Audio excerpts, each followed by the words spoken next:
Imagine waking up one morning and realizing that you and everyone around you could suddenly breathe underwater. No warning, no scientific breakthrough, just a new, unexplainable ability shared by all of humanity.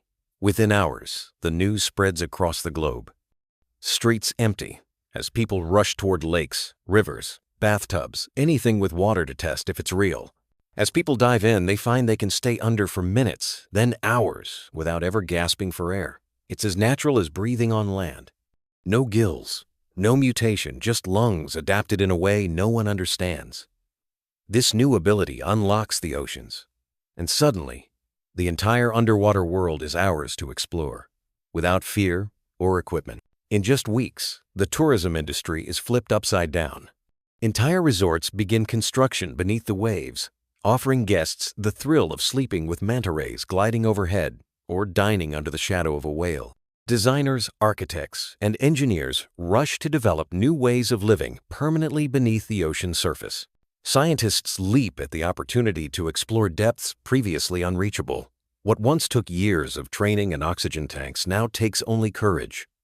Sunken ships, ancient ruins, and mysterious trenches become places of daily study. Children grow up swimming through shipwrecks instead of climbing jungle gyms. The deep sea becomes familiar. As more of the seafloor is mapped, countries begin claiming undersea territory. Flags are planted beside thermal vents and coral reefs. Tensions rise as underwater borders are drawn. Conflicts erupt over valuable minerals, deep-sea oil, and ancient artifacts buried in the sand. The ocean floor becomes the next geopolitical battlefield. Yet as humanity goes deeper, it's impossible to ignore what we've done to the ocean. We swim through garbage patches, see corals bleached white, and encounter fish with plastic rings around their necks. The illusion of a pristine underwater world is shattered. For the first time, humans see firsthand the damage they've caused.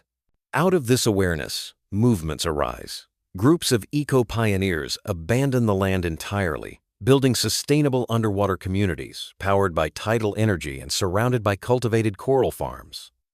These ocean settlements represent a new way of life closer to nature, free from pollution and borders, but entirely dependent on balance. As underwater life flourishes, culture shifts. New forms of art, music, and dance emerge fluid, weightless, and unbound by gravity. Musicians play instruments adapted for water, dancers glide like sea creatures, and painters use colorful plankton and bioluminescence as their medium. Humanity begins to evolve emotionally and artistically. But not everyone embraces this transformation. Some fear that by living in the ocean, we are losing what makes us human, the connection to land, to history, to the stars. Philosophers debate whether the sea will make us more peaceful or more disconnected, whether the freedom of the ocean comes at the cost of our souls. And then there are the deep mysteries. With new access to the abyss, ancient creatures long untouched begin to stir. Bioluminescent giants, unseen predators, and strange signals from the deep start to emerge. We went looking for a new home, but we weren't the first ones here. We thought breathing underwater would set us free. But freedom comes with choices. To protect or exploit, to evolve or regress. The ocean invites us in, but it also challenges us to become better, to live in harmony or perish trying. The future of humanity might not be on land, but beneath the waves.